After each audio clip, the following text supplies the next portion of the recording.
Hello बच्चों, motion of connected body, इससे आज एक एग्जाम्पल क्वेश्चन करेंगे।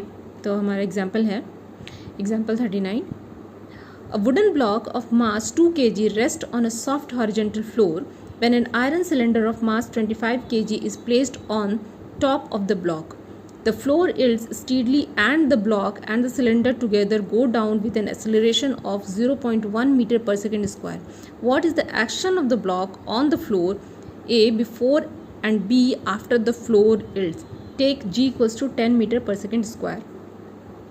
अब इस क्वेश्चन में आप देख सकते हैं कि एक वुडन ब्लॉक है जो 2 kg मास इसका दिया हुआ है और ये रेस्ट है कर रहा है एक सॉफ्ट हॉरिजॉन्टल फ्लोर पे। कुछ इस तरह से एक वुडन ब्लॉक है जो कि एक सॉफ्ट हॉरिजॉन्टल फ्लोर पे ऐसा पड़ा हुआ है। अब यहाँ पे ये है कि when an iron cylinder of mass 25 kg is placed on the top of the block. अब एक 25 kg का एक आयरन सिलेंडर है इस तरह से जो इसके ऊपर में रखा गया। अब रखने की वजह से चूँकि ये जो सरफेस था ये सॉफ्ट था, इसके वजह से इसमें थोड़ा दबाव पड़ा और दबाव होने की वजह से ये पूरा सिस्टम जो है वो नीचे की तरफ आ गया। वो सरफेस को दबा देता है नीचे की तरफ और जब वो दबता है तो इस पूरे सिस्टम में एक मूवमेंट होता है, मोशन आ जाता है और उस मोशन में एक एक्सेलरेशन हो जाता है, इसमें आता है वो है 0.1 मीटर पर सेकेंड स्क्वायर जो कि यहाँ पे दिया हुआ है। The floor yields steadily and the block and the cylinder together go down with an acceleration of 0.1 meter per second square.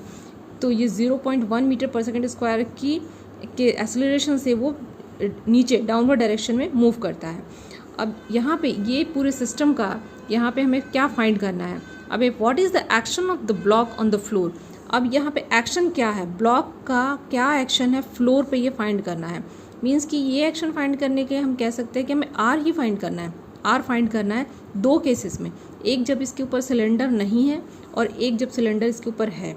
एक फर्स्ट केस में क्या है कि इसके ऊपर कोई दबाव नहीं है, ये सरफेस बिल्कुल इसको होल्ड कर ले रहा है, तो इस केस में कोई एक्सीलरेशन नहीं है, कोई मूवमेंट नहीं है। इस केस में आर क्या होगा। और दूसरा केस है कि जब इसके ऊपर में 25 kg का एक सिलेंडर आ गया और इस सरफेस के ऊपर में एक दबाव आया और ये पूरा सिस्टम डाउनवर्ड डायरेक्शन में इसमें एक मूवमेंट होने लगा और उस मूवमेंट में एक एक्सेलरेशन आया, इसमें वो है 0.1 मीटर पर सेकेंड स्क्वायर। तो ये एक्सेलरेशन इसमें आता है, तो उस वक्त इसका आर, इसका जो नॉर्मल रिएक्शन है, जो कि इस सरफेस का जो नॉर्मल रिएक्शन इस पूरे सिस्टम पे क्या पड़ रहा है वो है आर डैश, और वही एक्शन होगा इस फ्लोर पे। मीन्स कि दोनों केस में हमें आर फाइंड करना है। अगर हम आर फाइंड कर लेते हैं तो हमारा यहाँ पे ये सॉल्व हो जाएगा। यहाँ पे पूछा गया है what is the action of the block, what is the action of the block on the floor. तो वो एक्शन वही है जो इसमें रिएक्शन होगा। तो ये समझने वाली चीज़ है कि हमें अब एक्शन कैसे हम फाइंड कर सकते हैं। एक्शन फाइंड करने के लिए हमें इसका नॉर्मल रिएक्शन जो फ्लोर जो ब्लॉक पे दे रहा है और वही एक्शन ब्लॉक जो है फ्लोर पे अब देगा, तो ये हमें आर फाइंड करना है। तो इसको क्वेश्चन को सॉल्व करने के लिए बहुत पहला केस तो इसमें बहुत आसान है कि ब्लॉक है, ये रेस्ट कर रहा है हॉरिजॉन्टल सरफेस पे, तो यहाँ पे कोई एक्सेलरेशन नहीं है, रेस्ट पोजीशन में है। ये इसका फ्री बॉडी डायग्राम यहाँ पे दिया हुआ है, जो फोर्सेस इस पे लग रहे हैं वेरियस फोर्सेस, बस एक डाउनवर्ड डायरेक्शन में है। तो डाउनवर्ड डायरेक्शन में क्या है, जो ग्रेविटेशनल फोर्स लग रहा है और इसका मास दिया हुआ है 2 kg। 2 kg मास दिया हुआ है, जी से हम उसको मल्टीप्लाई कर देंगे तो हो जाएगा 2 multiplied by 10 that is 20 Newton in the downward direction, जो ग्रेविटेशनल फोर्स लग रहा है। अब यहाँ पे कोई मूवमेंट नहीं है, कुछ और एक्सटर्नल चीज़ें इसके ऊपर नहीं है, तो जो नॉर्मल रिएक्शन होगा वो जस्ट इसका उल्टा हो जाएगा, जस्ट इसका रिवर्स हो जाएगा। तो नॉर्मल रिएक्शन जो हो जाएगा वो है आर। तो ये आर मतलब कि 20 न्यूटन जो इसका नॉर्मल रिएक्शन होगा और वही इसका एक्शन रिएक्शन है, दोनों मीन्स के बराबर है।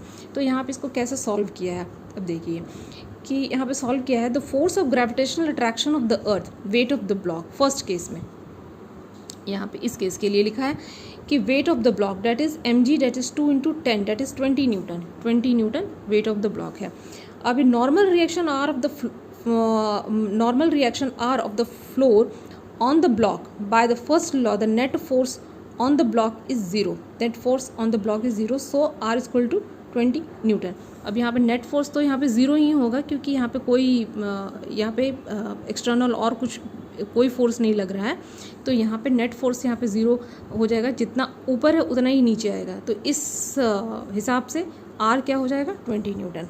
तो यहाँ पे that is R equal to 20 newton. By third law the action of the block, यही जो क्वेश्चन हमारा पूछा है, the action of the block that is the force exerted by the block on the floor is, that is the force exerted by the block on the floor is 20 newton vertically downward.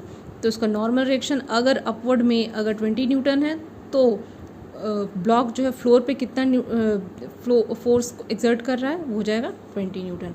Means कुल मिला के एक ही बात को मतलब कि आगे पीछे करके वो आपको समझना है और यहाँ पे क्वेश्चन को सॉल्व करना है. तो अब दूसरा जो केस है, दूसरा केस में यहाँ पे क्या होता है कि ये जो केस है जब यहाँ पे सिलेंडर उसके ऊपर हम रख देते हैं तो इसमें मूवमेंट आ जाता है. अब मूवमेंट के केस में क्या होगा कि अगर यहाँ पे इसमें इस फिगर में हम देखें मूवमेंट अगर नीचे की तरफ हो रहा है तो यानी कि एक फोर्स है जो कि नीचे की तरफ इसे ढकेल रहा है, तो जितना फोर्स यहाँ पे लग रहा है 270 न्यूटन जो है फोर्स यहाँ पे लग रहा है. 270 इसलिए कि 25 kg का ये सिलेंडर है और 2 kg का ये ब्लॉक है और दोनों को प्लस करके हम 10 से मल्टीप्लाई कर देंगे एक्सेलरेशन ड्यू टू ग्रेविटी से 270 न्यूटन यहाँ पे फोर्स नीचे की तरफ लग रहा है.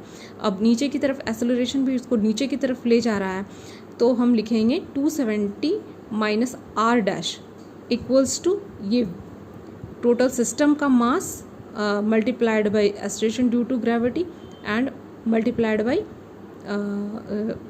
multiplied by this acceleration mg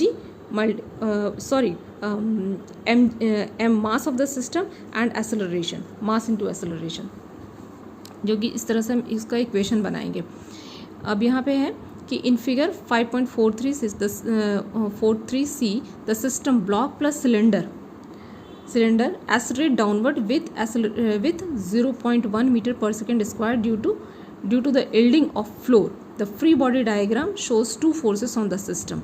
यहाँ पे free body diagram में यहाँ पे दो forces दिखाया हुआ है. The force of gravity due to the earth, weight of block plus system. 25 plus 2 into 10 that is the weight of block कितना हो जाएगा प्लस सिलेंडर, तो यहाँ पे आ जाएगा 270 newton. The force of gravity due to the earth, तो इस पूरे सिस्टम का फोर्स ऑफ ग्रेविटी जो कितना लग रहा है 270 newton. Normal reaction R dash of the floor applying second law of the system we get. अब यहाँ पे फर्स्ट केस में नॉर्मल रिएक्शन जितना नीचे लग रहा है उतना ही था, ऊपर लग रहा था, पर यहाँ पे चूँकि एक्सेलरेशन आ जा रहा है वो जो पूरा सिस्टम है वो फ्लोर को दबा रहा है, उसके वजह से यहाँ पे जो नॉर्मल रिएक्शन है वो चेंज हो जाएगा. यहाँ पे आर डैश है तो आर डैश को हम फाइंड कैसे करेंगे, applying second law of system we get. तो आर डैश को फाइंड करने के लिए हम लिखेंगे 270 मीन्स कि जितना भी फोर्स ऑफ ग्रेविटी नीचे की तरफ लग रहा है वो कहीं ना कहीं ज़्यादा है माइनस जो नॉर्मल रिएक्शन जो ऊपर जा रहा है उससे.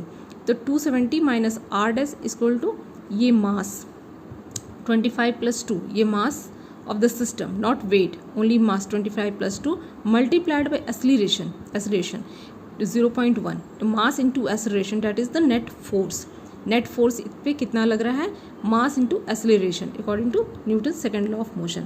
तो r डैश हम कैलकुलेट करेंगे, तो यहाँ पे कैलकुलेट करने के लिए 270 माइनस 27 इक्वल्स टू 267.3 न्यूटन, ये निकल के आता है r डैश. तो ये हमारा एक्शन होगा. By the third law, the action of the system on the floor equals to 267.3 Newton vertically downward. तो ये रिएक्शन जो है यही एक्शन है जो सिस्टम है वो फ्लोर पे कितना एक्शन कर रहा है वो हो जाएगा 267.3 न्यूटन वर्टिकली डाउनवर्ड.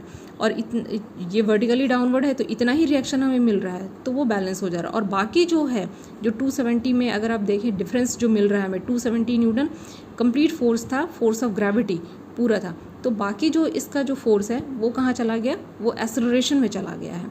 तो यहाँ पे जो एक्शन पूरे सिस्टम का कितना निकल के आ रहा है 267.3 Newton vertically downward. I hope आपको क्वेश्चन ये क्लियर हो गया होगा. अभी के लिए थैंक यू. कुछ किसी भी डाउट के लिए प्लीज़ कमेंट करें.